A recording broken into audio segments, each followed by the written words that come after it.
If Sarah Mitchell had known that Google Maps would lead her into the mouth of a winter storm that meteorologists would later call the worst blizzard to hit the Cascade Range in 40 years, she might have made different choices. But sitting in a dying Honda Civic on the evening of December 23rd, with her 8-year-old daughter wrapped in every blanket they owned, and the fuel gauge resting on a position that defied physics, different choices felt like luxuries from another lifetime. The temperature inside the car had dropped below freezing an hour ago. Emma's lips carried a bluish tint that Sarah recognized from her years as a labor and delivery nurse, the early stages of hypothermia creeping in with the patient inevitability of a predator. Scout, their border collie mix, pressed his body against Emma's side, trying to share what little warmth his fur could provide. The dog's breath came out in small clouds, each exhale a reminder that 3 living creatures were slowly losing their battle against the mountain cold. 42 days. That's how long they'd been living in the Civic. Sarah could mark the descent with brutal precision. 6 weeks of parking lots and restroom sinks, of charity meals, and the particular shame of washing her daughter's hair in a McDonald's bathroom while pretending this was an adventure. The math was simple and unforgiving. 3 months behind on an $850 a month apartment equaled $2,550 she didn't have. The hospital where she'd worked for 7 years needed round-the-clock staffing. When Sarah refused the 3rd consecutive night shift because Emma couldn't be left alone overnight, her supervisor's face had carried the expression of someone who'd already made the decision. 72 hours to vacate. That's what the eviction notice gave them. Sarah remembered packing their lives into garbage bags while Emma asked the question that still echoed in the hollow spaces of her chest. Where are we going to live? The lie had come easily then. Just temporarily, sweetheart. Mom will find a new job. But Pine Ridge, Washington had exactly one hospital, and it wasn't hiring. The Walmart parking lot tolerated them for 2 weeks before security started morning patrols. The library lot lasted a week. The 24-hour laundromat offered 3 days of fluorescent-lit nights before the owner threatened to call animal control about Scout. Emma had missed the first 3 weeks of 3rd grade because Sarah couldn't provide a stable address for enrollment. The free meals at St. Augustine's Church came with sympathetic looks that hurt worse than hunger. Emma's small voice broke through the memory. "Mama, my toes stopped working." The words hit Sarah like a physical blow. She kept the engine running as long as possible, rationing the last quarter tank of gas like liquid gold. But the alternator had been failing for weeks, and when the dashboard lights flickered and died 20 minutes ago, she'd made the choice between freezing now or dying later when they needed the car to escape. Later won. The key turned uselessly in the ignition, producing nothing but a clicking sound that mocked her desperation. Through the windshield, the world had disappeared into white chaos. The road, County Road 47, according to her dying phone's GPS, no longer existed beneath the accumulated snowfall. Sarah had taken the suggested route when Google Maps promised a faster path around the storm building over downtown Pine Ridge. The algorithm hadn't mentioned that faster meant higher elevation, narrower roads, and zero cell service once the mountains swallowed the last transmission tower. The phone's battery indicator showed 23%. The last bar of signal had vanished 30 minutes ago. Sarah had been reaching for reasons: escape the city where social workers might spot a woman and child living in a car, find the abandoned cabin or closed for winter campground, anywhere with walls and a door that locked. The logic seemed sound when she'd made the turn onto the highway. Now it felt like the final mistake in a long series of catastrophic decisions. Scout suddenly lifted his head, ears perking toward the passenger window. Emma stirred beneath her cocoon of blankets, following the dog's gaze into the storm. The child's hand emerged from the layers to press against the fogged glass. "Mama, look!" Sarah leaned forward, squinting through the snow that attacked the windshield like it had personal grievances. For a moment, she saw nothing but the white void that had swallowed them. Then, barely visible through the curtain of falling snow and the filter of gathering dusk, a shape emerged from the tree line. Dark, massive, 3 stories tall, if her depth perception could be trusted through the distortion. The rational part of Sarah's brain, the part trained to read monitors and assess vital signs, suggested this might be a hallucination. 18 hours since their last real meal. Stress levels that would send any medical chart into red zones. The human mind produced mirages when pushed past its limits. But Emma saw it too, so, and Scout's tail had begun a hesitant wag that suggested the dog's senses confirmed what their eyes reported. The building stood perhaps 200 meters away, though the storm made distance difficult to judge. It appeared to be constructed of dark timber and stone, with a large porch wrapping around what she could see of the front. No light showed in any windows. No smoke rose from chimneys that her desperate imagination wanted to believe existed somewhere in that dark silhouette. Emma's question carried the weight of everything they'd lost and everything they might still save. Is it real? Sarah made herself breathe. In through the nose, out through the mouth, the way she'd coached 1,000 laboring mothers through contractions. The building didn't vanish when she blinked. 200 meters. In normal conditions, a 3-minute walk. In knee-deep snow, carrying a hypothermic child with a dog struggling through drifts, Sarah gave it 15 minutes if they were lucky. The alternative was staying in the car, watching the temperature drop, waiting for the cold to make decisions for them. Sarah had seen enough death in delivery rooms gone wrong to recognize the moment when action became the only option, even if that action carried its own terrible risks. We're going to that building, you, me, and Scout. I'll carry you. Can you be brave? Emma's nod came with a tremor that had nothing to do with cold and everything to do with the fear that had become their constant companion. Sarah gathered the warmest blankets, 2 quilts and a sleeping bag she'd bought at Goodwill, and wrapped her daughter like they were preparing for Arctic expedition rather than a desperate sprint to shelter. Scout needed no preparation. The dog understood survival at a level that transcended training. The moment Sarah opened the driver's door, the storm attacked. Wind hit her face with enough force to snap her head back. Snow invaded the car like it had been waiting for the opportunity. The temperature outside made the freezing interior feel tropical by comparison. 15 below, maybe lower with wind chill. Sarah lifted Emma from the back seat, feeling the child's weight settle against her chest with the terrible lightness of someone who hadn't eaten enough in weeks. The first step into the snow taught her that 200 meters might as well be 2 miles. Her boots, canvas sneakers that predated the eviction, sank immediately to mid-calf. The snow wasn't the fluffy Christmas card variety. This was dense, wet, and heavy, each step requiring her to lift her leg high enough to clear the previous drift before plunging into the next. Scout bounded ahead, then circled back, then ahead again, breaking trail where he could but sinking just as deep in places. 20 steps. Sarah's thighs burned. 50 steps. Her lungs screamed protest at air. It was so cold it felt like inhaling knives. Emma's face pressed into Sarah's shoulder, the child's breath warm against her neck, a reminder of why stopping wasn't an option. The building grew larger as they approached, resolving from shadow into structure.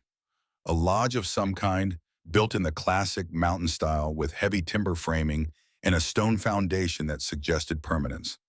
The porch steps materialized from the snow like a gift. Sarah's foot found the first step, then the second.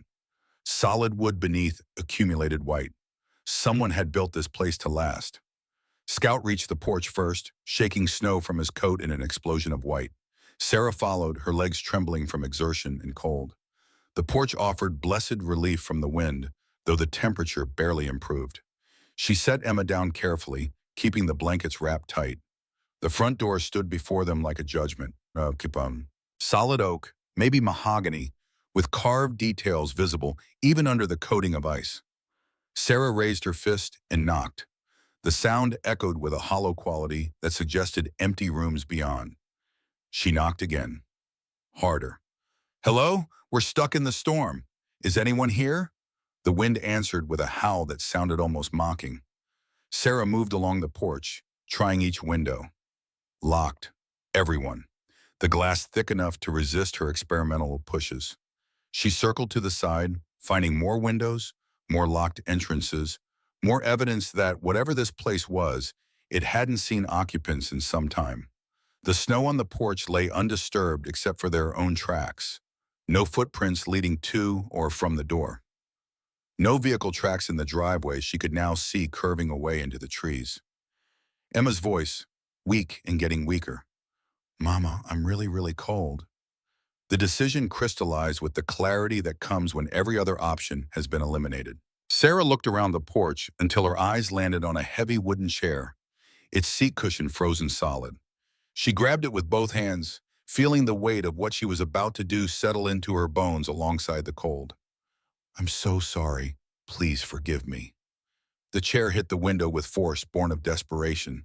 Glass shattered with a sound that seemed to crack the frozen air itself. Shards fell inward, some landing on what looked like hardwood floor, others catching on the window frame.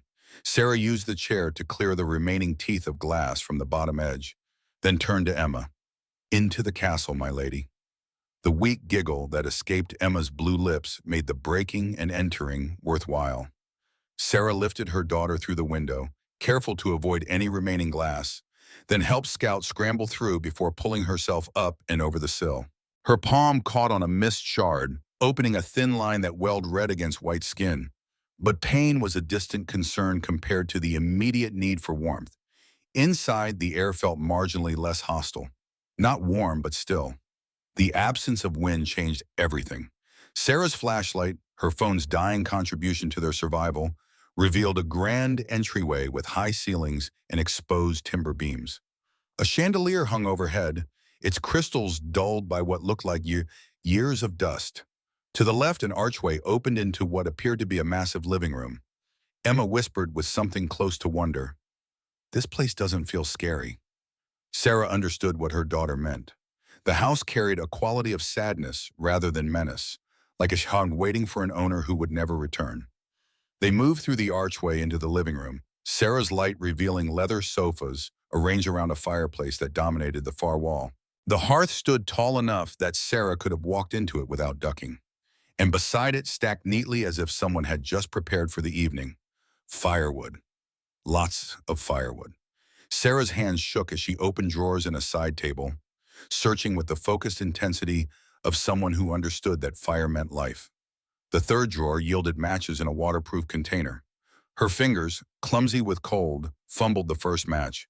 The second caught. She touched it to the newspaper she'd crumpled.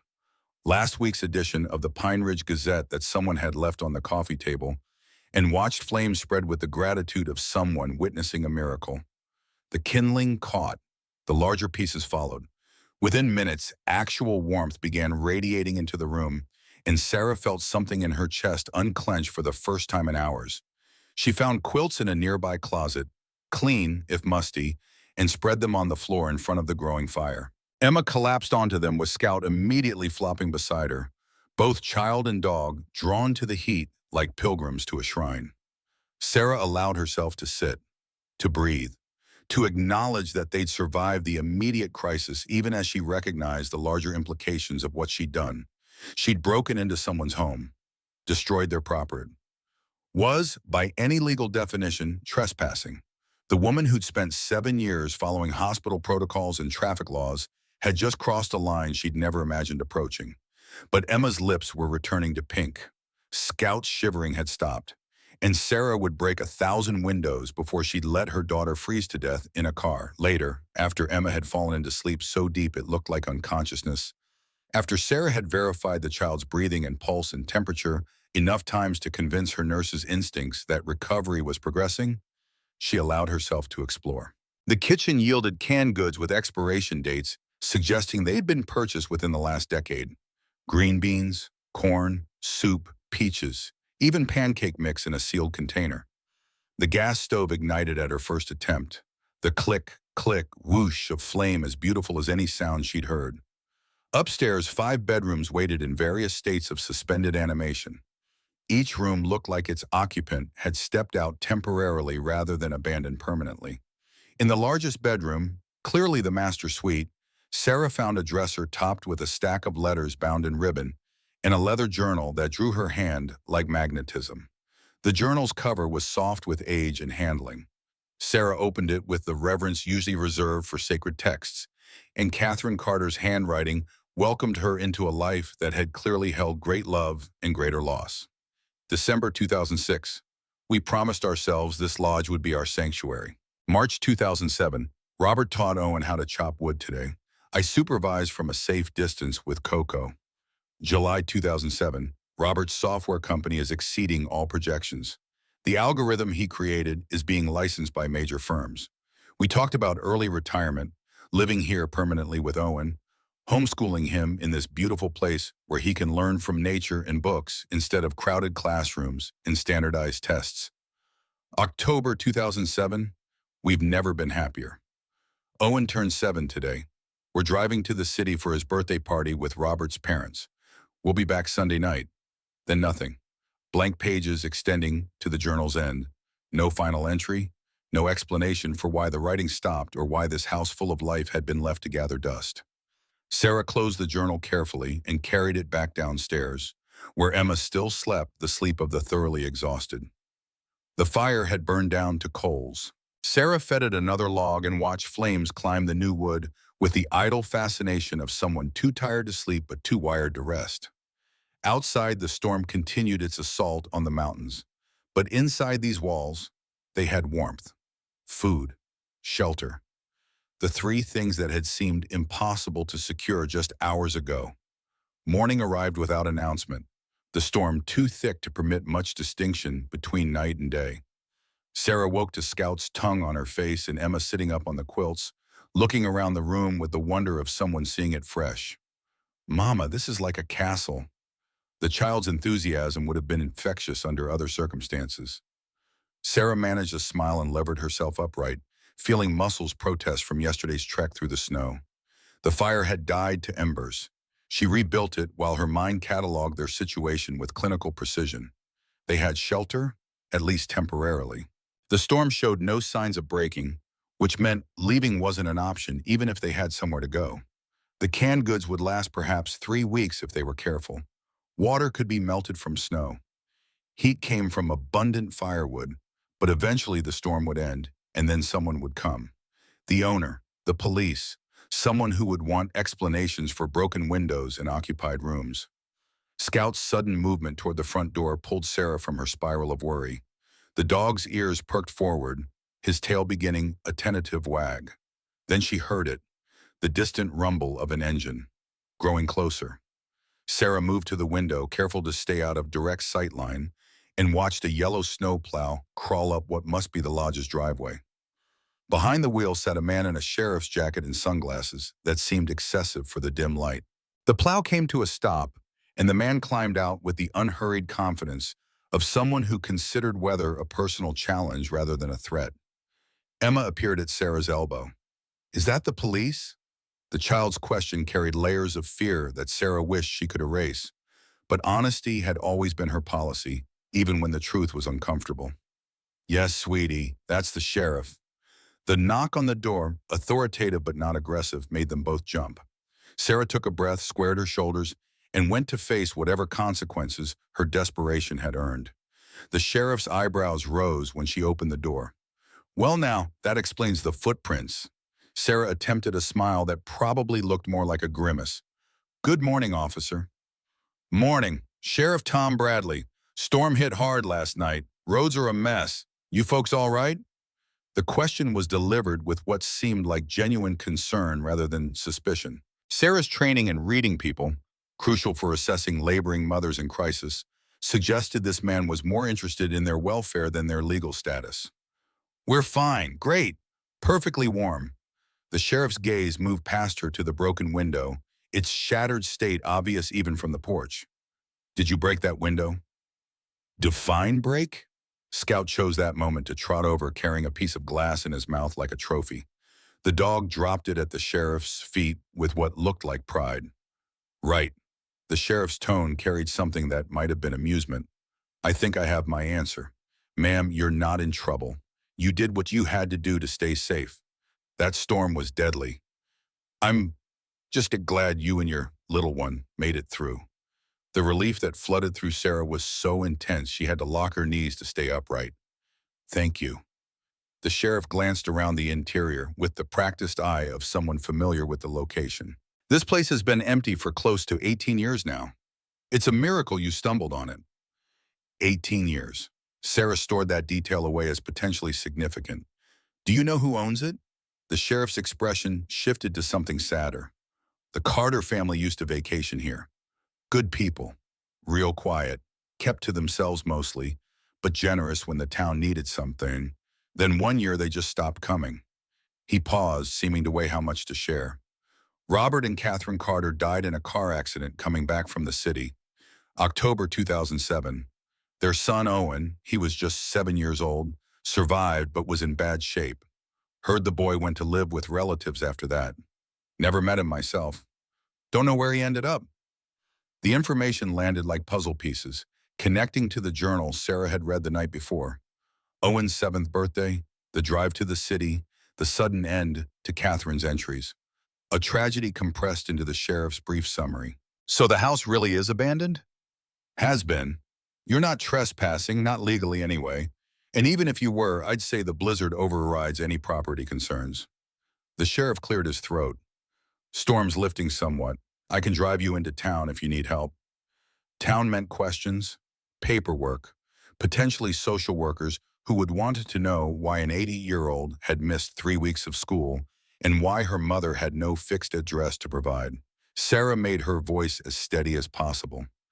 Thank you, but we might stay another night, just until the roads are completely clear. The sheriff nodded as if this made perfect sense. Fair enough. I'll check on you tomorrow. Stay warm. He turned to leave, boots crunching in the snow. Sarah was closing the door, relief making her movements loose, when Scout bolted past her legs with the speed of a dog who'd spotted prey. The animal ran straight to the sheriff and dropped something at his feet. Something long and black that Sarah recognized with horror as one of the bearer bonds from the attic safe she'd found during her midnight exploration of the house. The sheriff bent down, picked up the item, studied it with narrowed eyes. Sarah's heart hammered so hard she could hear it in her ears. What in the world? This is one of those novelty movie props, like from a heist film or something. Sarah's voice came out higher than normal. Yes, exactly. Movie prop. We found it in a box of old costumes. The sheriff handed it back with a chuckle. Well, keep your dog from eating Hollywood next time. When the plow's rumble finally faded into the distance, Sarah closed the door and slid down it until she was sitting on the floor. Emma and Scout joined her, the three of them forming a small huddle of relief and barely avoided disaster. Mama, Emma whispered. What was that really? Sarah looked at the bond in her hand, genuine, worth potentially millions if the safe's contents were what they appeared to be. That, sweetheart, is a very big secret, and we need to figure out what to do about it. The safe had revealed itself the previous night during Sarah's exploration. A pull-down ladder in the upstairs hallway led to an attic filled with boxes labeled in neat handwriting. Owen's school projects, Christmas decorations, summer clothes, important documents. It was Emma who'd found the notebook the next morning, while Sarah was attempting to make pancakes on the unfamiliar stove. The child had climbed the attic ladder despite instructions to stay downstairs, drawn by the natural curiosity of 8-year-olds and the promise of treasure. Mama, these are numbers. The notebook contained pages of sequences and codes, most meaning nothing to Sarah's tired brain. But one entry, circled and starred, practically glowed with significance. Emergency Access Lodge Safe. Our beginning, our future, our love. The photo album Sarah found in the living room provided the key. Pictures documented a love story in reverse chronology. Wedding photo dated June 2005 labeled, Our Love. Baby Owen's first photo from May 2006 marked our future. And finally, a candid shot of a younger Robert and Catherine on what appeared to be a first date, September 2004, captioned, Our Beginning. Sarah's hands shook as she climbed back to the attic and knelt before the massive green safe that occupied the far corner. The combination dial looked like something from a bank vault. She turned slowly, 040506. For a moment, nothing happened. Then a mechanical thunk echoed through the attic, and the heavy door swung open on well-oiled hinges. The contents made Sarah's breath catch. Stacks of documents filled the top shelf. Property deeds, insurance policies, legal papers, all bearing the names Robert and Catherine Carter. Below that, cash in labeled envelopes. Emergency fund, Owen's education, house maintenance. $50,000 total if the writing on the envelopes was accurate. But it was the third shelf that transformed everything. Bearer bonds and sealed packets, stock certificates, for something called TechVision Inc., marked as pre-IPO shares, and a letter addressed in Catherine Carter's handwriting, for Owen, in case something happens. Sarah read the letter with growing comprehension of what she'd stumbled into. The woman's words painted a picture of love and preparation, of parents trying to provide for a future they wouldn't live to see. The total estimated value, according to Catherine's careful notation, approached $245 million if the company went public as projected. $245 million sitting in an abandoned attic, waiting for a boy who didn't know it existed. Sarah closed the safe with the same care she'd used to open it. Emma watched from the attic entrance, eyes wide with the understanding that something significant had just occurred. "Mama, are we rich now?" "No, sweetheart, we're extremely confused." They returned to the living room where Sarah made pancakes that tasted like cardboard because her mind was elsewhere. The food was necessary, their bodies needed fuel, but the implications of the safe's contents overwhelmed any appetite. She could take the money, just enough to get them back on their feet. A few thousand from the emergency fund. Who would know? The house had been abandoned for 18 years. Owen Carter clearly wasn't coming back. Except Catherine's letter made it clear this wasn't forgotten wealth. It was a deliberate legacy, carefully preserved for a specific person. And Sarah, despite 42 days of homelessness and desperation that had driven her to break windows, couldn't shake the fundamental truth that had guided her nursing career: do no harm. Emma's voice broke through the internal debate. "You always say honesty is important." "I do. So we have to find the boy, Owen. We have to tell him about the money." The simplicity of 8-year-old morality cut through Sarah's rationalizations. Emma was right. The money wasn't theirs to keep, no matter how desperately they needed it. But finding Owen Carter 18 years after his parents' death, with no internet access and limited resources, presented challenges that made breaking into the lodge seem simple by comparison. The problem occupied Sarah's thoughts over the next 3 days as the storm gradually weakened. She inventoried their supplies. Enough canned goods for 3 weeks if they were careful. The gas worked. The fireplace provided warmth. They could survive here while she figured out the next steps. On the 4th day, Sheriff Bradley returned as promised, this time with his patrol vehicle navigating the now-plowed driveway. Sarah met him on the porch where he handed her a phone number written on a piece of paper. "Thought you might need this. Maggie Walsh runs the general store in Pine Ridge. She knew the Carter family. Might be able to help you with whatever you're trying to figure out." Sarah took the paper, studying the sheriff's expression for signs that he knew more than he was saying. But his face remained professionally neutral, offering assistance without demanding explanation. "There's something else." He shifted his weight, looking uncomfortable. "Child Protective Services will probably want to talk to you. Protocol when we find folks living in unusual circumstances with kids. Janet Hobbs is the caseworker for this county. She's fair, but she'll want to verify Emma's being properly cared for." The warning hit Sarah like a fist. Of course, CPS would be involved. A homeless woman and her daughter squatting in an abandoned lodge would trigger every red flag in the system. She'd been so focused on the immediate crisis of survival that she hadn't thought through the official consequences. "When?" "She'll probably contact you within the week. My advice? Be honest with her. Janet can tell the difference between neglect and hard circumstances, but you'll need to show her you're working towards stability." After the sheriff left, Sarah sat at the kitchen table and forced herself to think strategically. She had maybe a week before CPS arrived. A week to transform from homeless trespasser into someone with a plan. The first step was obvious. She needed to contact whoever handled the Carter estate. The letter mentioned an attorney named Robert Hayes in Seattle. The phone in the lodge had no dial tone. Sarah's cell battery was nearly dead, and even if she could charge it, there was no signal this deep in the mountains, which meant a trip to town, to Maggie Walsh's general store, if the sheriff's suggestion was to be trusted. The next morning, Sarah asked if the sheriff could give them a ride when he did his next patrol. He agreed without hesitation, arriving at 9 with the kind of punctuality that suggested he'd been waiting for the request. Pine Ridge revealed itself as a town of 2,400 people, one main street, and the kind of community where everyone knew everyone else's business. The general store occupied a corner building with a hand-painted sign, Walsh's General Store, established 1972. Inside, warmth and the smell of coffee greeted them. Behind the counter stood a woman in her 60s with silver hair and kind eyes that immediately focused on Emma. "You must be the Mitchell family. Tom Bradley mentioned you might stop by." Sarah managed a cautious smile. "I'm Sarah, this is Emma. Maggie Walsh, owner, operator, and apparently town gossip according to my late husband's assessment." She said it with humor that invited them to relax. "Tom said you were staying at the Carter Lodge, that you might be looking for information about the family." The directness was unexpected, but somehow welcome after days of uncertainty. Sarah glanced at Emma, then back to Maggie. "I found some things at the lodge. Personal items that should go to Owen Carter. I'm trying to locate him." Maggie's expression shifted to something sad and knowing.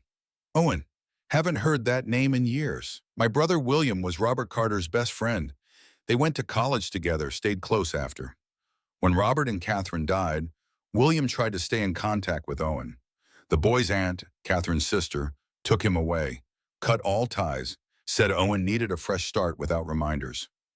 "Do you know where they went?"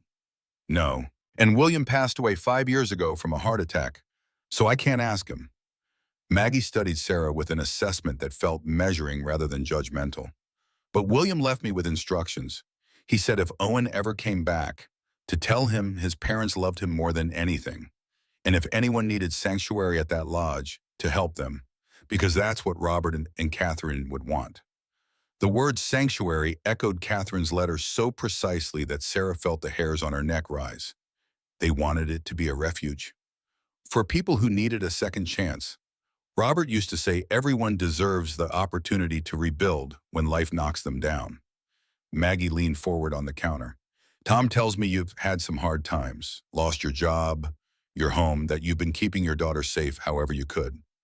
Sarah's throat tightened, admitting failure to a stranger shouldn't hurt more than living it, but somehow it did. "Yes. I need someone part-time at the store. 20 hours a week, $15 an hour. Not much, but it's steady, and you can bring Emma on after school. I'll watch her." The offer was so unexpected that Sarah couldn't immediately process it. "Why would you help me?" "Because it's what William would want. Because I see a woman trying to do right by her daughter. And because I think maybe Robert and Catherine's lodge had found the person it was waiting for." Sarah accepted the job because refusing would have been both stupid and ungrateful. Maggie directed her to Jake Thompson's auto repair shop 3 blocks away, where a taciturn man in his 50s agreed to fix the Honda Civic for free after learning Sarah was staying at the Carter Lodge. "Mr. Carter helped me open this garage, lent me money when the bank wouldn't, told me to pay it back when I could, no interest." Jake's voice was gruff with emotion held firmly in check. "Never got to thank him proper. Fixing your car settles that debt." The pattern continued through the day. Dr. Ellen Foster at the Pine Ridge Medical Clinic offered free health examinations for Emma, explaining that Catherine had helped pay her daughter's college tuition. Principal George Harris at Pine Ridge Elementary enrolled Emma immediately with waivers for the usual documentation, mentioning Robert's donation of computers to the school library. By the time the sheriff drove them back to the lodge that evening, Sarah understood something profound. Robert and Catherine Carter had touched many lives in this small town. Their generosity was returning now, channeled through people who remembered kindness and wanted to honor it by helping the strangers who'd found sanctuary in the Carter Lodge. But help with jobs and car repairs didn't solve the central problem. Sarah still needed to find Owen Carter. She needed to return what belonged to him. And she needed to do it before CPS decided Emma required removal from an unstable situation. That night, after Emma was asleep, Sarah used her phone's last 5% of battery to search for any information about Owen Carter or the attorney Robert Hayes. The weak signal from town finally reached the lodge, and she found a listing. Hayes and Associates, Estate and Trust Law, Seattle. She wrote down the number on a scrap of paper and made a promise to herself. Tomorrow she'd find a way to call. She'd explain the situation to this Robert Hayes person and let him help locate Owen. It was the right thing to do, the only thing to do, even if doing the right thing meant giving up the one place where she and Emma had finally found something resembling safety. The payphone outside Walsh's General Store accepted quarters with the reluctant clicks of machinery built before Sarah was born. She fed $3 in change, precious coins from her first week's wages, and dialed the Seattle number with fingers that trembled from more than the January cold. A professional voice answered on the second ring.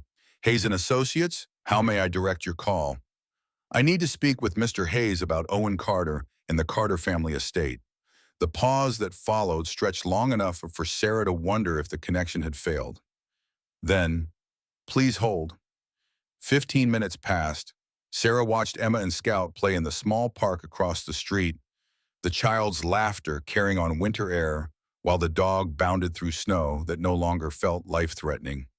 The normalcy of the scene, daughter playing, mother making a phone call, felt like a costume that didn't quite fit someone who'd been homeless 6 weeks ago. A different voice came on the line, male and measured with the careful neutrality of someone trained to reveal nothing. This is Robert Hayes. You mentioned Owen Carter? Mr. Hayes, I know this sounds strange, but I'm currently staying at the Carter Family Lodge in the mountains near Pine Ridge. I found a safe in the attic containing financial assets and a letter addressed to Owen from his mother, Catherine. The attorney's response came quick and sharp. Ma'am, I receive multiple calls per year from individuals claiming to have discovered Carter family assets. This is a common fraud scheme. I'll need substantial proof before discussing any client information. Sarah had anticipated skepticism. She'd spent 3 days preparing for this conversation, rehearsing what details would prove authenticity versus what might sound like research from old newspaper articles. I can read you portions of Catherine's letter. She mentions you specifically as the trust attorney. She references William Walsh as Owen's designated guardian. The safe combination is based on significant family dates, 04, 05, 06.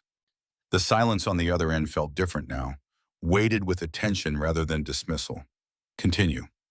The letter mentions Tech Vision Incorporated and pre-IPO stock certificates. It lists cash reserves of $50,000 and bearer bonds valued at $5 million. Catherine estimates the total value at $245 million if the company goes public as she projects. Hayes's breathing changed audibly. How do you know about William Walsh? That guardianship arrangement was never made public. Because I'm holding Catherine's handwritten letter, Mr. Hayes. I'm not attempting fraud. I need to find Owen Carter so I can return what belongs to him. The attorney's professional veneer cracked just enough to let genuine surprise through. Where exactly are you located? Carter Lodge, County Road 47, approximately 12 miles from Cascade Summit. The address is, I know the address, Ms. I don't believe I caught your name. Mitchell, Sarah Mitchell. Mitchell, I need you to photograph the documents you found and send them to my office email. The connection quality here is poor, but if you can get to town where there's internet access, send whatever images you can manage. Sarah had anticipated this request as well. The Pine Ridge Public Library offered 30 minutes of free computer time to patrons, and she'd already created an email account during Emma's first week at school. I can do that today. What's the address? Hayes provided it, then added, I'll need to verify the handwriting and document authenticity. If everything checks out, we'll need to discuss next steps. This is, Mr. Mitchell, in 30 years of estate law, I've never encountered a situation quite like this. The photographs took 4 hours to upload on the library's ancient internet connection. Sarah had used her phone to capture images of Catherine's letter, the safe's contents, and the property deed that listed Robert and Catherine Carter as owners. Each file crept through the digital pipeline with agonizing slowness, while Emma did homework at a nearby table and Scout waited patiently outside, tied to a bike rack with a length of rope Maggie had provided. Hayes called back the next morning while Sarah was stocking shelves at the general store. Maggie handed over her personal cell phone without question, somehow understanding the call's importance before Sarah explained. Ms. Mitchell, I verified the documents. The handwriting matches Catherine Carter's known signature on multiple estate filings. The deed is legitimate.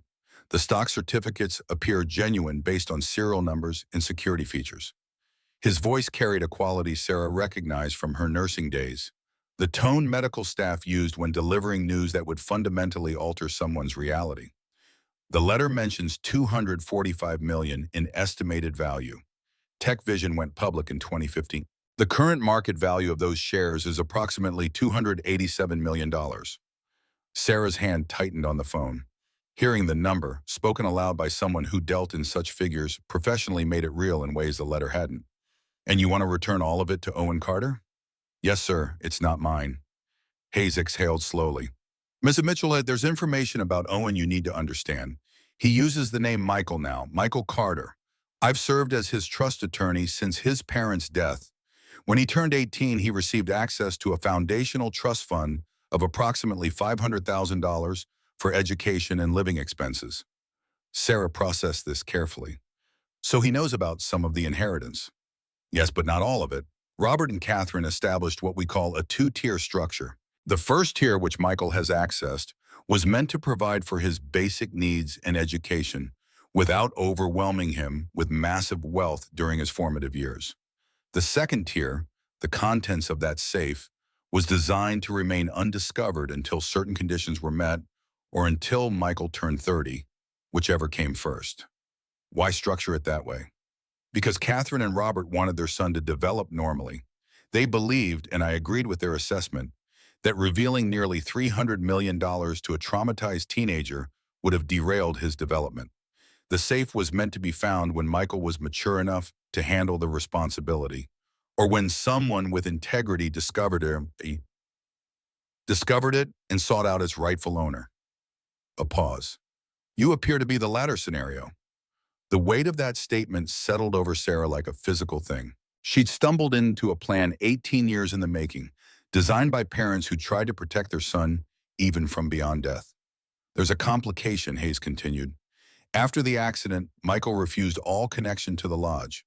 He's asked me repeatedly to sell the property. He believes everything related to his parents' estate has been resolved and wants no reminders of what he lost. If I tell him about the safe, it will reopen wounds that have barely begun to heal. Sarah understood the dilemma without Hayes having to spell it out. Honoring Michael's wishes meant keeping life-changing information from him. Revealing the truth meant forcing him to confront a past he'd spent 18 years trying to escape. Neither option offered clean resolution. What do you recommend? Give me a few days. I'll contact Michael carefully. This news needs to be delivered in person, not over the phone. In the meantime, Ms. Mitchell, I need to understand your situation. Sheriff Bradley filed a report about finding you and your daughter sheltering at the lodge during the storm. Are you still residing there? The question carried implications beyond simple logistics.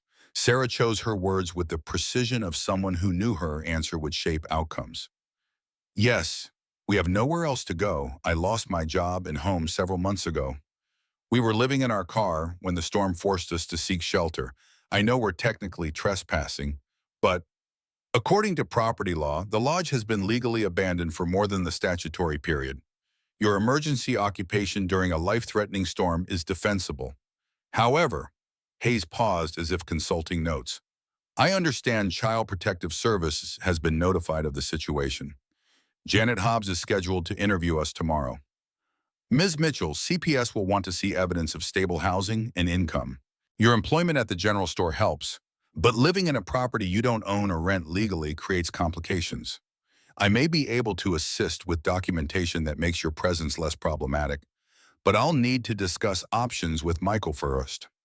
After the call ended, Sarah returned the phone to Maggie with thanks and went back to stocking shelves, her mind churning through scenarios. She had a job that paid $300 a week.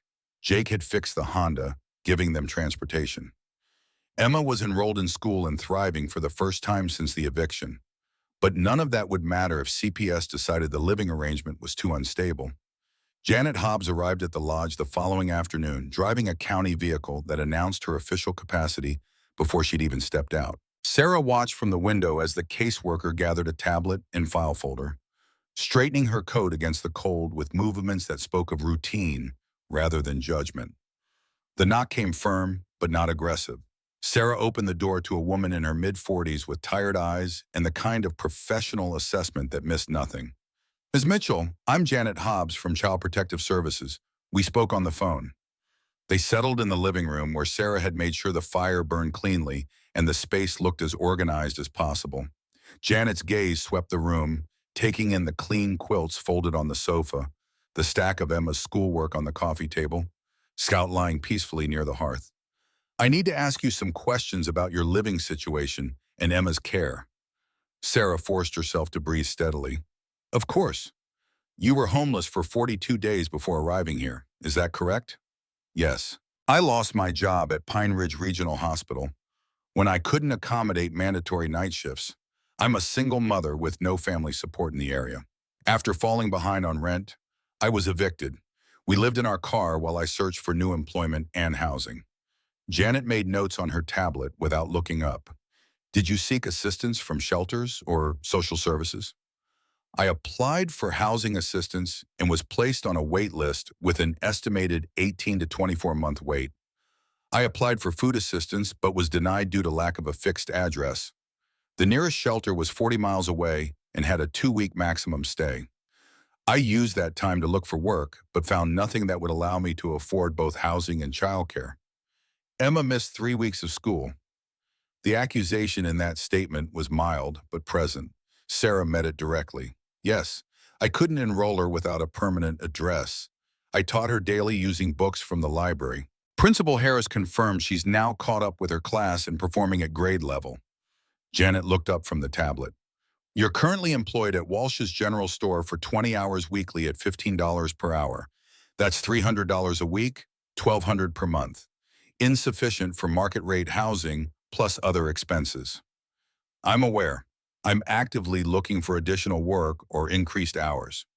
And your current residence is a property you neither own nor rent. You're here because you broke in during an emergency. Is that an accurate characterization? The bluntness was clearly intentional, a test to see how Sarah would respond to uncomfortable truths. Yes, I broke a window to access shelter when my daughter was showing signs of hypothermia. Sheriff Bradley confirmed there are no trespassing charges, and the property has been legally abandoned for 18 years. Janet set the tablet aside and fixed Sarah with a direct stare. Ms. Mitchell, I'm going to speak frankly. My job is to assess whether children are being properly cared for. On paper, your situation raises significant concerns. Homelessness, unstable housing, insufficient income, interrupted education. Any one of those factors might trigger intervention. All of them together. She let the implication hang. Sarah's chest tightened, but she refused to look away. I understand. However, I also need to assess the actual care being provided versus the circumstances surrounding it. So I'd like to speak with Emma privately, if that's acceptable to you. It wasn't acceptable, but Sarah had no power to refuse. She nodded and stood. I'll be in the kitchen. Through the wall, she could hear the murmur of voices, but not the specific words. She gripped the counter edge and counted her breathing. In for 4, hold for 4, out for 4, the pattern nurses used to manage stress during codes and crises. Scout padded into the kitchen and pressed against her legs, offering silent support with his solid presence. The interview lasted 12 minutes. When Janet called Sarah back, Emma's eyes were red, but her posture was straight, a child who'd learned to be brave when circumstances demanded it. Janet remained on the sofa, but her expression had shifted to something more complex than professional assessment. Emma, could you take Scout outside for a few minutes? Your mother and I need to talk. After they'd gone, Janet picked up her tablet, but didn't consult it. Your daughter is articulate, well-adjusted despite obvious stress, and clearly devoted to you. She described times when you went without food to make sure she ate. She talked about how you helped her with homework in parking lots and sang to her when she was scared at night. Sarah's throat closed around words she couldn't form. She also told me she doesn't want to live anywhere else. That you're the person who makes her feel safe. Janet leaned forward slightly. Ms. Mitchell, I see actual neglect regularly in this job. Parents who don't feed their children, who leave them unsupervised for days, who prioritize substances or relationships over basic care. You're not that. You're someone who encountered circumstances that overwhelmed your resources and made choices to protect your child. Relief started to build in Sarah's chest, but Janet's raised hand stopped it from fully forming. However, I can't ignore the instability. Emma needs consistent housing. She needs to know she'll sleep in the same place tomorrow as she did today. Right now, you can't guarantee that because this isn't your home. Janet set the tablet down with deliberate care. I'm going to give you a probationary period of 30 days. During that time, you must accomplish 4 things. First, secure stable legal housing, either through rental agreement, documented permission to reside here, or other verifiable arrangement. Second, maintain Emma's school enrollment and attendance. Third, keep your employment or find additional income sources. Fourth, attend 2 parenting support meetings I'll arrange. Sarah's voice came out rough. And if I can't accomplish all of that in 30 days? Janet's expression held genuine regret. Then I'll be required to recommend temporary foster placement while you stabilize your situation.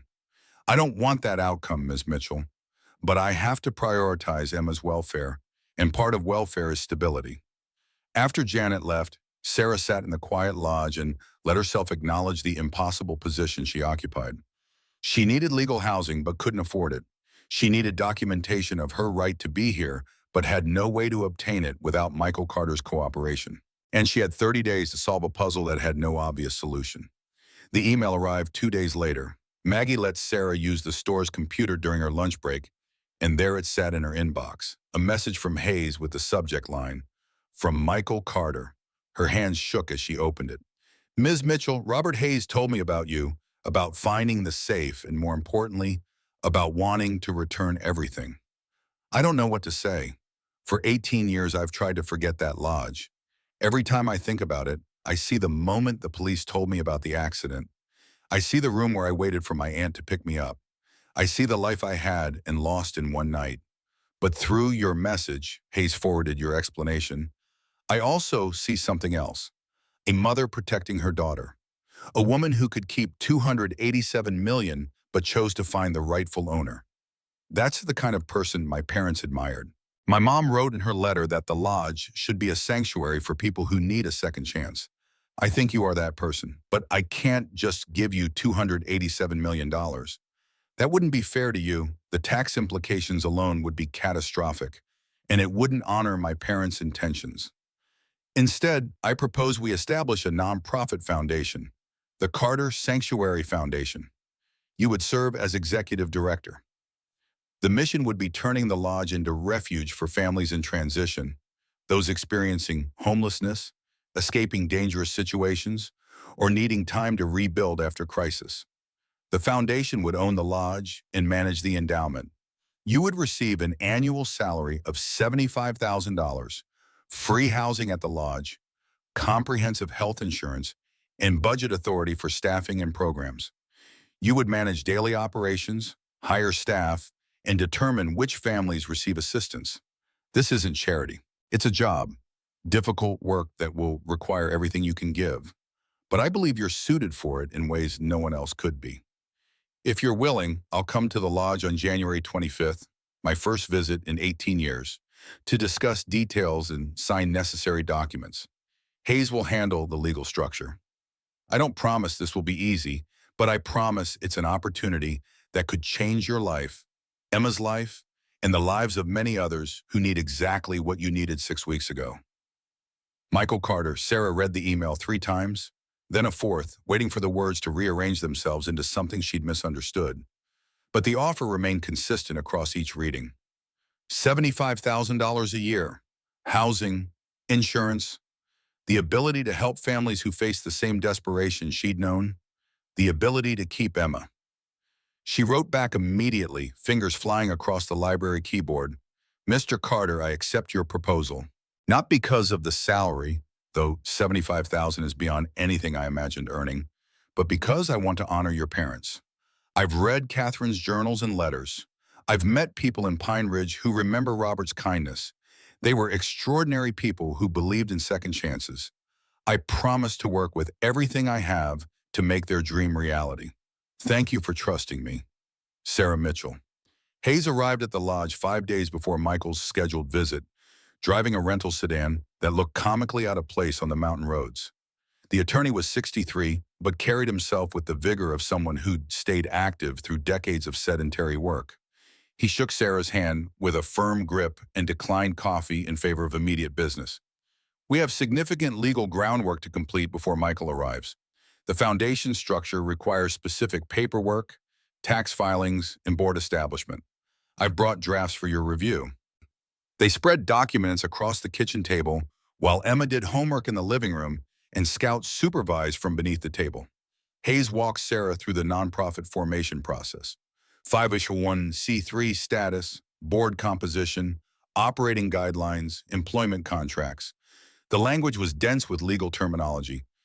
But Hayes translated with the patience of someone who'd explained complex estates to grieving families many times before.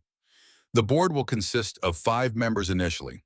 Michael as chairman, myself as treasurer, you as executive director, and 2 community representatives. I suggest Margaret Walsh and Dr. Ellen Foster based on their knowledge of local needs and their connection to the Carter family. Sarah nodded, processing the structure. And the endowment? $287 million transferred to foundation ownership. Conservative investment should generate between 10 and 12 million annually in returns. That's your operating budget. Salary, maintenance, programming, staffing, all comes from that income stream while preserving the principal. The numbers were so large they felt abstract. Sarah tried to ground them in practical terms. How many families could we serve? Hayes consulted his notes. Based on preliminary budget projections, you could house 4 families simultaneously for 3 to 6 months each, with comprehensive support services. That's roughly 8 to 12 families per year, assuming some variation in length of stay. 8 to 12 families who wouldn't have to choose between freezing in a car and breaking into an abandoned house.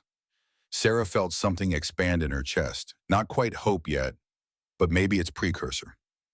There's one more critical element, Hayes continued. Your employment contract needs to address the CPS situation. The foundation will own the lodge, and as executive director with housing included in your compensation package, you'll have documented legal residence. That should satisfy Janet Hobbs's requirements. The relief was so intense, Sarah had to close her eyes. Thank you. Don't thank me yet. This is complex work, Ms. Mitchell. You'll be responsible for everything from hiring staff to developing intake procedures to managing conflicts between residents. You'll need to learn nonprofit compliance, grant writing, outcome reporting. The first year will be especially challenging as you establish protocols and build reputation. I understand. Sarah met his gaze directly. I spent 7 years managing labor and delivery. I know how to handle high-stress situations that require quick decisions and careful documentation. I can learn what I don't already know. Hayes studied her with the same assessing look Janet Hobbs had used, but his conclusion appeared to be favorable. Michael chose well. Let's continue.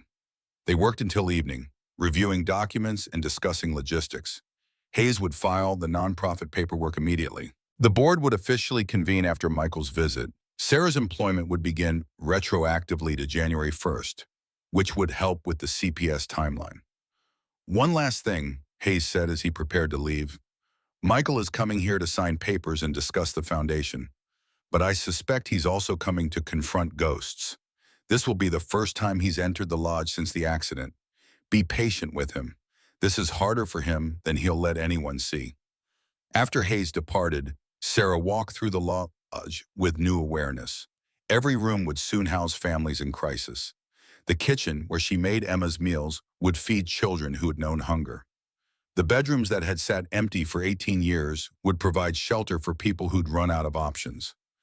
The lodge Robert and Catherine had built as their sanctuary would become exactly what they'd intended, a refuge for those who needed it most.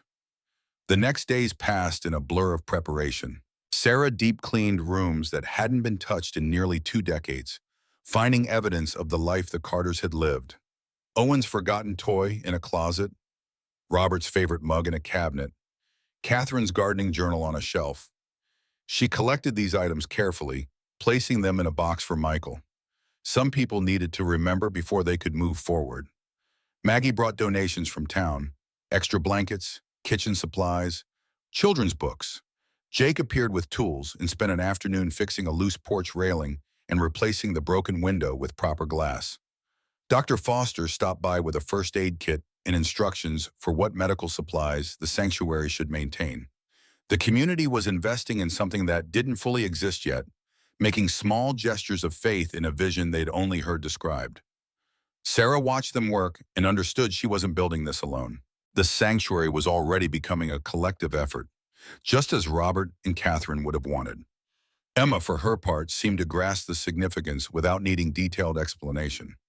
She helped clean, organize donated books by reading level, and created a welcome sign for the front door, decorated with drawings of mountains and trees. When Sarah asked if she was ready for someone named Michael to arrive, Emma looked up from her artwork with serious eyes.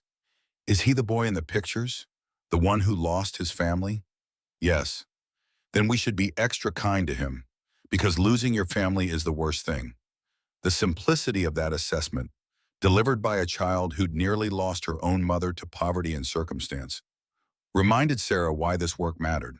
Children understood essential truths that adults complicated with fear and analysis. January 26th arrived with clear skies and temperatures just above freezing. Sarah woke early and made sure the lodge looked welcoming, but not overly prepared. Michael was coming home, not visiting a showroom. The fire burned in the living room hearth. Coffee waited in the kitchen. And on the mantel, the box of items she'd collected sat ready to offer if he wanted them. The SUV appeared at 10 o'clock exactly, black and practical, against the snow-covered driveway. Sarah watched from the window as a man emerged, tall and thin, wearing glasses and carrying a backpack, with the efficiency of someone who traveled light. He stood beside the vehicle for a long moment, looking at the lodge with an expression Sarah couldn't read from this distance. Then he squared his shoulders and walked toward the porch. Sarah opened the door before he could knock. They studied each other in the threshold moment, two people whose lives had intersected through tragedy and luck and the careful planning of the dead. His voice was quiet. Ms. Mitchell, I'm Michael. I don't know where to start. Call me Sarah, and thank you for coming. Emma appeared at her elbow, holding the photograph she'd found and carefully repaired with tape. Young Michael and his parents on this same porch, frozen in a moment before everything changed. She held it out with both hands. Do you want this? It's your family. Michael took the photo with fingers that trembled visibly. He looked at it for several seconds, and Sarah watched his throat work against emotion before he managed to speak. Thank you, I thought I'd lost all the photos. He knelt to Emma's level, and Sarah saw her daughter's expression soften with the compassion she'd shown since she was old enough to recognize sadness in others. Emma reached out and hugged him, spontaneous and brief, but offered without reservation to someone who was essentially a stranger, but also somehow already family. Michael stood slowly, photo clutched carefully. Could I see the house? Sarah led him through rooms that held his childhood, watching as he paused in doorways and touched surfaces with the tentative recognition of someone revisiting a dream. He stopped at the fireplace mantel and ran his fingers along the wood. We always put the Christmas tree right here. Dad insisted on getting one tall enough to nearly touch the ceiling. Mom complained every year that it shed needles everywhere. In the kitchen, he smiled faintly. Sunday pancakes, she sang while she cooked. Terrible voice, but she didn't care. When they reached his childhood bedroom, he stopped in the doorway but didn't cross the threshold. Sarah saw his chest rise and fall with deliberately controlled breathing. I'm not ready for this room yet. Maybe later. Whenever you want, or never. This is your decision. They returned to the living room where Hayes had arrived while they were upstairs. The attorney had spread documents across the coffee table with practiced efficiency. Michael sat on the sofa, Sarah in the armchair, while Emma and Scout retreated to the kitchen to give the adults space. Hayes began the presentation. The foundation is legally established. The paperwork here formalizes board positions, transfers asset ownership, and establishes operating guidelines. Sarah, your employment contract specifies salary, benefits, and housing allowance. Michael, you retain chairman authority, but the daily operations belong to Sarah as executive director. They reviewed each document carefully. Michael asked pointed questions about oversight mechanisms and outcome measurements. Sarah focused on understanding her actual responsibilities versus theoretical authority. After 90 minutes, they'd signed everything that required signatures and initialed everything that required initials. Hayes gathered the papers with visible satisfaction. The Carter Sanctuary Foundation is officially operational. Congratulations to you both. But Michael didn't look or celebratory. He stood and walked to the window, staring out at mountains that had witnessed his parents' last drive. When he spoke, His voice carried weight that suggested the words had been building for days or possibly years. Sarah, I need to tell you something. I didn't just come here to sign papers. She waited, recognizing the cadence of someone preparing to reveal difficult truth. For 18 years, I've been angry at my parents. I know it's not fair. They died. They didn't choose to leave me. But I was angry anyway. Angry they drove back from the city in a snowstorm. Angry they left me alone at 7 years old. Angry I lost the life I had. He turned to face her. When Hayes told me about you, about how you could have kept nearly 300 million but chose to find me instead, something shifted. You reminded me of the values my parents tried to teach. Do the right thing, help others, give people chances. I'd forgotten all that. I spent 18 years focused only on what I lost. Michael gestured to encompass the lodge. But you, someone who lost everything, still chose to do right. You showed me what my parents would have done in your position. You reminded me of who they actually were, not just what I lost when they died. Sarah found her voice. Michael, I can't imagine losing parents at 7, but I know they loved you completely. Every journal entry, every letter, every choice they made, it was all for you. I know that now. I knew it then too, intellectually, but I couldn't feel it because the grief was too big. He sat back down, removing his glasses to rub his eyes. Coming here isn't just about the foundation. It's about learning to forgive myself for surviving when they didn't. About learning to love this place again instead of hating it for being the reason they were on the road that night. The confession hung in the air between them, raw and honest. Sarah recognized the shape of it. The survivor's guilt she'd seen in mothers whose babies didn't make it, in fathers who blamed themselves for genetic conditions no one could have prevented. They would want you to live fully, not to punish yourself for being alive. Hayes said something similar. So did my therapist. But I think I needed to hear it here in this house, from someone who understands what it means to fight for survival.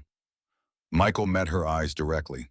We can honor them together by making the sanctuary real, by helping families who need exactly what you needed when you broke that window. Sarah felt the partnership solidify in that moment. Not just the legal structure Hayes had created, but something more fundamental, a shared purpose born from different forms of loss in the same commitment to transformation. Then let's make it work. Let's build something worthy of them. Michael extended his hand. She shook it, and in that gesture sealed a collaboration that would reshape both their futures and create sanctuary for dozens of families who hadn't yet arrived, but were already out there somewhere, struggling through their own storms. The renovations began the first week of February, with Michael moving into the small caretaker's cottage that sat 200 yards from the main lodge. He'd rented a furnished apartment in Pine Ridge initially, but after 3 nights of driving the mountain road twice daily, he made the pragmatic choice to stay on the property. The cottage had been built as guest quarters in the lodge's original construction, designed for visiting family who wanted privacy while remaining close. Now it housed a man learning to reconcile his past with his present, working remotely during mornings and wielding hammers during afternoons. Sarah discovered that Michael possessed his father's engineering precision, but none of the casual ease with tools that Robert's journal suggested. He approached each repair with methodical care, measuring 3 times before cutting once, consulting YouTube tutorials on his phone before attempting anything beyond basic carpentry. They worked side by side, transforming the lodge's 5 bedrooms into 4 family suites, each with sleeping quarters, small living areas, and private bathrooms carved from space that had once housed Catherine's sewing room and Robert's home office. The shared kitchen remained largely unchanged, a deliberate choice. Sarah wanted families to cook together, to build the kind of casual intimacy that emerged from passing salt and comparing recipes. The dining room expanded with a table Jake Thompson built from reclaimed barnwood, long enough to seat 20 when the sanctuary reached capacity and the staff joined meals. Emma threw herself into preparation with intensity that surprised Sarah until she understood her daughter was creating the home she desperately wanted during those 42 days in the car. The child organized donated books by age group, labeled toy bins with careful printing, and spent entire afternoons arranging the playroom with zones for reading, building, and pretending. When Sarah suggested she might be overdoing it, Emma's response carried wisdom beyond 8 years. Kids who come here will be scared like I was. They need to see that someone made this place ready for them, that someone thought they mattered before they even arrived. Maggie Walsh proved invaluable in ways that went beyond her general store donations. She understood Pine Ridge's social networks with the fluency of someone who'd lived in the same small town for 6 decades, and she deployed that knowledge with strategic precision. When the sanctuary needed a cook, Maggie knew Patricia Coleman had just lost her restaurant job due to the establishment's closure. When Sarah struggled to find qualified caseworkers willing to relocate to a mountain town, Maggie connected her with two recent social work graduates from the state university who wanted rural experience before pursuing urban careers. By mid-March, the sanctuary had evolved from concept to functioning operation. The nonprofit paperwork had cleared state and federal approval. The endowment sat in diversified investments managed by a firm Hayes recommended. Sarah had hired 5 staff members: Patricia for food service, 2 caseworkers named Jennifer and David, a part-time maintenance coordinator, and a childcare specialist who would help with after-school programming and supervision. The soft opening happened on March 15th without fanfare or press attention. Michael had been adamant about avoiding media coverage, wanting the sanctuary to establish its foundation before facing external scrutiny. Instead, they invited the Pine Ridge community, the people who'd helped make this possible through their quiet support and inherited memories of Robert and Catherine's kindness. Sheriff Bradley arrived first, parking his patrol car with the careful precision of someone who'd driven mountain roads in all weather. Doretta Foster brought her daughter, now a resident physician at a Seattle hospital, who wanted to see where her mother's stories originated. Principal Harris came with his wife, and Jake Thompson appeared in clothes so carefully pressed they suggested he'd purchased them specifically for this occasion. Michael stood near the fireplace that had anchored so many childhood memories, looking nervous in ways he'd never appeared during foundation planning or renovation work. Sarah understood. This was the moment when private grief transformed into public legacy, when his parents' dream became something other people could witness and judge. She touched his arm lightly. "You want to say something?" He nodded and waited for the room to quiet. When he spoke, his voice carried clearly, but without the polish of rehearsal. "Today, we're not opening a building. We're opening a possibility. My parents built this place believing it could be sanctuary, refuge, for people who needed safety while rebuilding their lives. For 18 years, that dream sat empty. Now, because of Sarah Mitchell and all of you, it becomes real. We'll make mistakes. We'll learn through failure as much as success. But we'll change lives. That's what my parents would have wanted. That's what we're here to do." The applause was genuine, warm, without being excessive. Maggie wiped her eyes openly. Sheriff Bradley nodded with the satisfaction of someone who'd seen justice completed. And Sarah felt the weight of responsibility settle more firmly. Not oppressive, but grounding, like an anchor securing a ship against drift. The first family arrived in early April. Maria Johnson called the sanctuary's newly installed phone line after finding the number through a domestic violence hotline that had begun including the Carter Sanctuary in their resource listings. Her voice shook with the controlled panic of someone who'd rehearsed this conversation multiple times, but still couldn't make it sound normal. "I have 2 children. Carlos is 9. Sophia is 5. We've been at a shelter for 6 months, but they have a maximum stay policy and our time is ending next week. I have a nursing degree, but I can't work right now because my ex-husband is looking for us, and if I use my license, he'll find us through the state database." Sarah scheduled the intake interview for the following day. Maria arrived in a borrowed car with a nervous energy that manifested in her hands, constantly adjusting her children's clothing, straightening collars that didn't need straightening. Carlos watched his mother with the hyper-awareness of a child who'd learned to monitor adult moods for signs of danger. Sophia clutched a stuffed rabbit with fur, worn smooth from constant handling. They sat in what Sarah had designated as the intake office, a small room off the main hallway furnished with comfortable chairs and a low table. No desks to create barriers, no institutional furniture to remind people of government offices where they'd been processed and documented and found wanting. "This place is beautiful. Too beautiful. I'm afraid we'll break something." Sarah recognized the fear beneath those words. The internalized message that people in crisis didn't deserve beauty, that poverty should come with punishment. She'd felt it herself when first exploring the lodge, that sense that her presence contaminated spaces meant for better people. This is your home for as long as you need it, up to 6 months with possible extension. You won't break anything that matters, and anything you do break, we'll fix together. Tell me what you need to feel safe here. Maria's shoulders dropped fractionally. I need to know he can't find us. The shelter was careful about records, but here, is this place public knowledge? The sanctuary's existence is public, but our resident list is strictly confidential. We don't share names, photos, or any identifying information with anyone outside our staff without written permission from residents.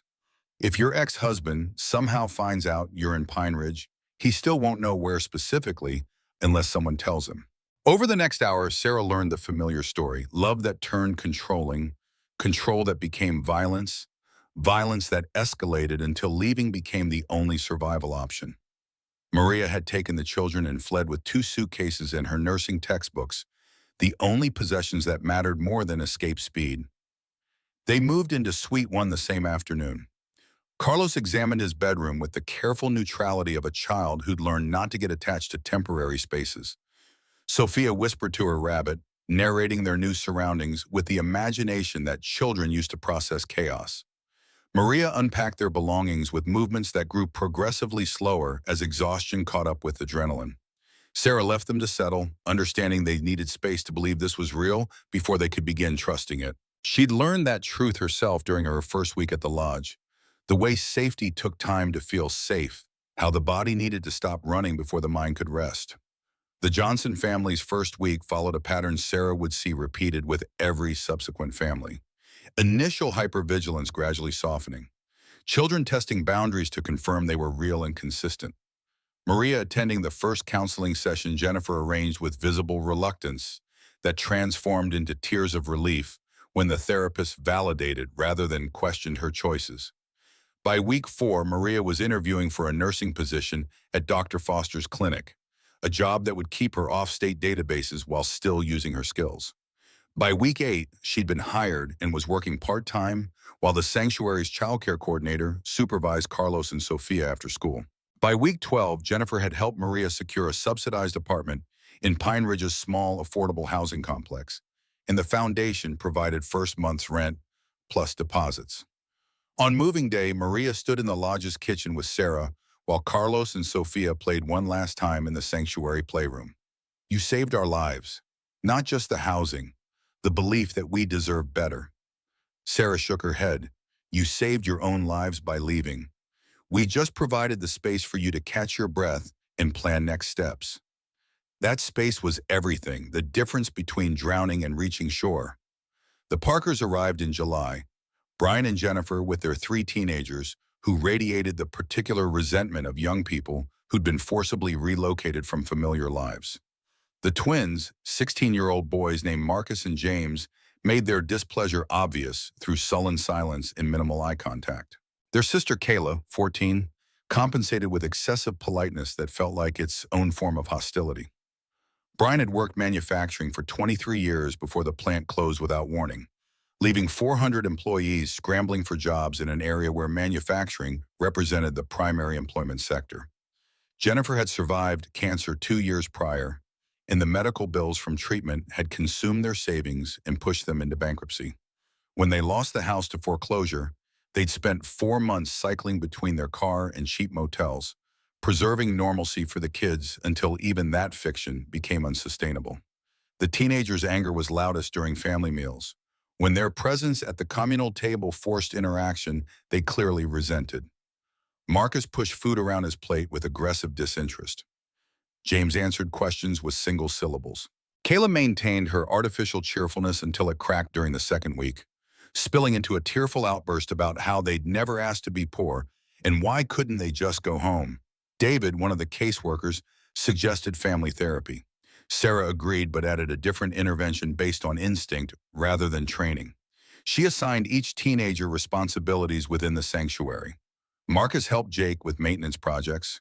James assisted Patricia in the kitchen, And Kayla worked with Emma organizing the playroom and tutoring younger children who would arrive in subsequent months. The strategy worked through a principle Sarah had learned during her nursing career. People healed faster when they felt useful rather than helpless. Marcus discovered he had his father's mechanical aptitude and began shadowing Jake with genuine interest instead of grudging compliance. James found unexpected satisfaction in cooking, in the concrete achievement of producing food that others enjoyed. Kayla connected with Emma's earnestness and stopped performing false contentment in favor of authentic, if complicated, emotions. By September, Brian had found construction work that required a 50-mile commute but paid enough to support the family. Jennifer worked part-time at Maggie's store alongside Sarah, their shared shifts creating friendship from proximity and mutual understanding. The teenagers had enrolled in Pine Ridge High and joined activities. Marcus in auto shop, James in culinary arts, Kayla in volleyball. When the Parkers moved to their own apartment, Jennifer hugged Sarah with the fierceness of someone expressing gratitude beyond words. "We lost everything, but here we remembered we still had each other. That was the treasure we'd forgotten to value." Marcus Brown arrived in October with his daughter Zoe and a grief so fresh it seemed to occupy physical space around him. His wife had died of cancer 18 months ago, and the loss had derailed his career in information technology. Missing deadlines led to warnings, warnings led to termination, and termination led to a downward spiral that ended with eviction and a man who couldn't understand how his life had disintegrated so completely. He struggled with the intake interview, his pride warring against desperation in ways that made his voice tight. "I should be able to provide for my daughter. I had a good job, savings, a house. I don't understand how I ended up here." Sarah had heard variations of this confession from nearly every resident. The disbelief that middle-class stability could evaporate so quickly, that the safety nets promised by society had gaps wide enough to fall through completely. Grief doesn't follow economic logic. You lost your wife. You're allowed to struggle with that loss in ways that affect everything else. Michael connected with Marcus in ways Sarah couldn't quite replicate. They were both men who'd lost central figures too young, who'd spent years navigating absence that had no resolution. Michael invited Marcus to the cottage for coffee, and Sarah would see them talking on the porch during evenings. Two silhouettes against lamplight engaged in conversations she never asked about because some healing required privacy. Zoe and Emma became inseparable within days, creating the kind of intense childhood friendship all built on shared understanding that adults couldn't fully access. They did homework together, invented elaborate games involving Scout as a magical guardian, and spoke in the half-sentences of people who'd learned each other's communication styles through immersion. The sanctuary enrolled Marcus in an online coding boot camp covering tuition from the program budget. He studied with the focus of someone trying to rebuild an identity as much as a career, working late into nights after Zoe was asleep. 4 months later, he accepted a remote position with a tech company based in Portland, the salary sufficient to support independent housing. "I came here feeling like a failure, like I'd let my daughter down in every way possible. You showed me the difference between struggling and failing. Struggling is human. Failing is giving up. I didn't give up because you didn't let me." Angela White's arrival in January tested the sanctuary's capacity for flexibility and patience in ways previous families hadn't. She was 24 with 6-month-old twin boys, having aged out of foster care at 18 with none of the support systems most young adults took for granted. The babies had been born premature, requiring extended NICU stays that generated medical bills Angela had no hope of paying. Bankruptcy had followed, then eviction when she couldn't manage rent while caring for infants who needed constant attention. She moved into Suite 4 with a wariness that suggested she was waiting for the inevitable betrayal, the moment when promised help would dissolve into judgment and abandonment. The twins cried in shifts, ensuring that rest became theoretical rather than actual. Angela paced the suite at 2 a.m., 3 a.m., 4 a.m., trying to soothe babies who refused soothing while exhaustion made her hands shake. Sarah recognized the signs of someone drowning in real time. She increased the support structure, daily check-ins, parenting classes specifically focused on infant care, therapy sessions twice weekly to address Angela's PTSD from childhood abuse that had landed her in foster care initially. The child care coordinator took the twins for 4 hours each afternoon so Angela could sleep without fear. Progress came in increments barely visible day to day, but obvious across months. Angela earned her GED through online classes, studying during rare moments when both boys slept simultaneously. She discovered an aptitude for cooking during shifts, helping Patricia in the sanctuary kitchen, and that interest blossomed into enrollment in a culinary arts program at the community college. 18 months after arrival, double the standard stay but within the foundation's flexibility parameters, Angela accepted a sous chef position at a restaurant in the next town over. She moved to an apartment near the sanctuary, staying close to the support network that had become her first real family. Nobody ever believed in me before. Not teachers, not social workers, not the foster families who took state money but didn't actually care. You didn't just give me housing, you gave me proof that I could be more than my circumstances. But not every story bent toward redemption. The Davis family arrived in June of the sanctuary's second year, and Sarah knew within a week that their situation exceeded what the sanctuary could handle. Ryan struggled with opioid addiction nominally in recovery, but realistically in constant relapse. Kelly's bipolar disorder went untreated when she stopped taking medication, claiming it made her feel disconnected from herself. Their 3 children ranged from 6 to 11, each displaying behavioral issues that reflected the chaos of their home environment. Sarah tried. She connected Ryan with intensive outpatient treatment. She worked with Kelly's psychiatrist to find medication combinations that might feel more tolerable. She provided structure and stability in every resource the sanctuary could marshal. But addiction and untreated mental illness operated on timelines that didn't align with 3 to 6 month residential stays, and the Davis family's presence began affecting other residents. The breaking point came when Ryan used drugs in his suite while the children slept, and Kelly had a manic episode that frightened the Johnson children who'd returned to visit. Sarah made the hardest decision of her tenure as director. I need you to leave, not because I don't care, but because you're not ready for what this program offers. And staying here is harmful to other families who need this space. Ryan's anger erupted immediately. Kelly's tears followed. But Sarah held firm, helping them transition to an inpatient facility that could provide more intensive intervention than the sanctuary's model allowed. She arranged for the children to stay temporarily with Kelly's sister while their parents underwent treatment. That night, Sarah cried with a depth of emotion she hadn't allowed herself since the early days of homelessness. Michael found her on the lodge's porch, staring at mountains that offered no guidance. You think I failed them? No. You made an impossible choice to protect others. That's leadership, not failure. And you didn't abandon them. You found them better resources. It doesn't feel like enough. It never will. That's the cost of this work. But you can't save everyone, Sarah. You can only create the conditions for people to save themselves and then trust they'll do the work when they're ready. The sanctuary's second anniversary fell on a December evening when snow fell gently rather than aggressively, transforming the landscape into something peaceful instead of threatening. The foundation hosted a gathering for current residents, alumni families, community members, and staff. 23 families had passed through the sanctuary in 2 years. 87% had successfully transitioned to stable housing. The numbers meant something to the board in the grant applications, but to Sarah they represented individual faces in particular struggles and specific moments when despair had shifted toward possibility. Emma, now 10, had written an essay for school that her teacher submitted to a regional competition.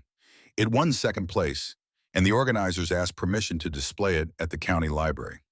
Sarah read it during a quiet moment before the anniversary gathering, seeing her daughter's journey compressed into paragraphs that somehow captured both the terror and the transformation. The essay described cold that penetrated deeper than skin, fear that made sleep impossible, and the particular shame of washing hair in public restrooms while pretending normalcy. But it also described the lodge appearing through the storm like something from a fairy tale. The warmth of the first fire after weeks of freezing, and the moment when Sarah had chosen to find the safe's rightful owner rather than keep life-changing wealth.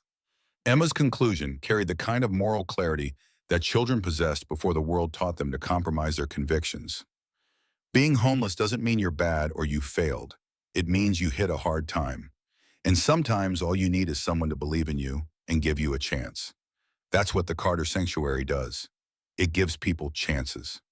The anniversary gathering filled the lodge with voices and laughter that would have made Robert and Catherine smile. Angela brought photos of her twins, now sturdy toddlers who'd lost the fragility of premature birth. Maria introduced her new boyfriend, a teacher she'd met through Carlos's school. The Parkers arrived en masse, the teenagers dramatically taller and less angry than they'd been 18 months earlier. Speeches were brief by mutual agreement. Michael thanked the staff and acknowledged how the sanctuary had exceeded his hopes for honoring his parents' legacy. Sarah expressed gratitude to the community that had supported them through learning curves and occasional failures. But the most powerful moment came from Carlos Johnson, now 11, who stood near the fireplace and spoke with the solemnity of someone delivering testimony. I used to be scared all the time.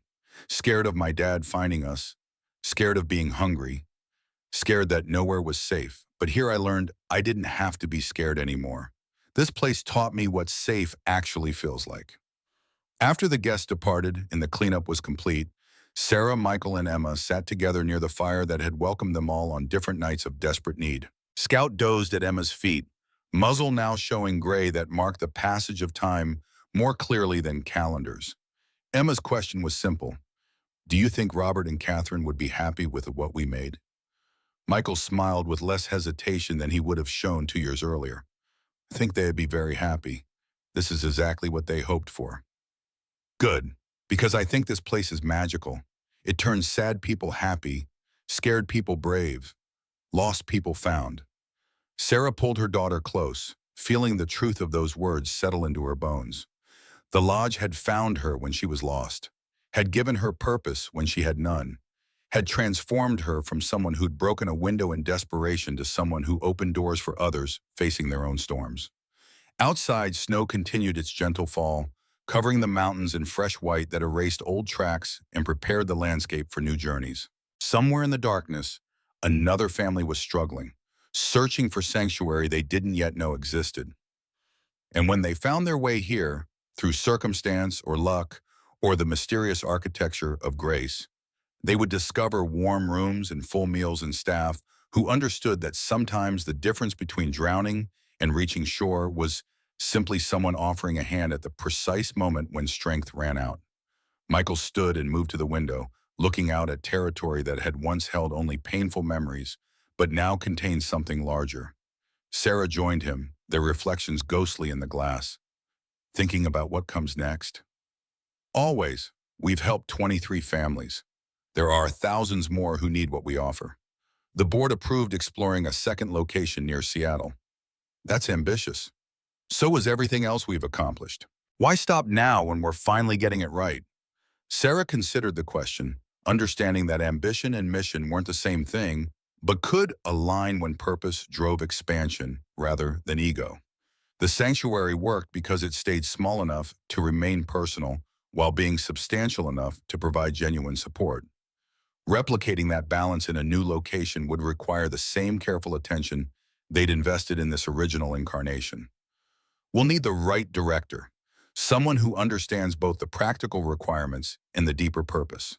I know, Hayes already has candidates being vetted, but that's future planning. Tonight is for acknowledging what we've built here. He turned from the window to face her directly, and Sarah saw something in his expression that hadn't been there 2 years ago. Peace with his past, confidence in his present, hope for his future. The angry, grieving 7-year-old had finally found his way home. Not to the life he'd lost, but to a new life built on the foundation of his parents' love and his own hard-won healing. Thank you for breaking that window, Sarah, for doing what you had to do to serve him, and then choosing to do what was right instead of what was easy. She felt her throat tighten with emotion that words couldn't quite capture. Thank you for trusting me with your parents' dream, for seeing what I could become instead of just seeing what I'd been. Emma's voice called from the couch where she'd curled up with Scout. Are you two going to stand there being emotional, or are we going to play cards like we promised? They laughed and returned to the warmth, to the game that Emma would win through combination of luck and aggressive strategy, to the ordinary evening that was itself extraordinary because 2 years ago, Sarah hadn't believed she'd have a future that included ordinary evenings again. The fire burned low, and Sarah fetted another log, watching flames climb the new wood with the same fascination she'd felt that first desperate night. Outside, the mountains stood eternal and indifferent, having witnessed countless human dramas across centuries. But inside these walls, something precious and fragile and necessary continued: the work of transformation, the practice of compassion, the simple radical act of believing that everyone deserved a second chance to build a life worth living. The Carter Sanctuary wasn't just a building or a program or a line item in nonprofit databases. It was a promise made concrete, a dream inherited and honored, and proof that sometimes the worst moments in life created paths toward the most meaningful destinations. Sarah had arrived here frozen and desperate, had found a safe that held more than money, and had chosen to honor the dead by serving the living. That choice had saved her. And in saving her, it had created the possibility of saving others, which meant Robert and Catherine's love hadn't ended with their deaths. It had simply found new channels, new expressions, new ways of reaching people who needed exactly what they'd once offered their son: sanctuary, safety, and the unshakable belief that he mattered. The legacy continued. The door stayed open. And somewhere out in the winter darkness, another family was heading towards shelter they didn't yet know awaited them, carried forward by hope and luck and the mysterious grace that sometimes arrive precisely when needed most, in the form of an abandoned lodge appearing through the storm like an answer to prayers that hadn't yet been spoken.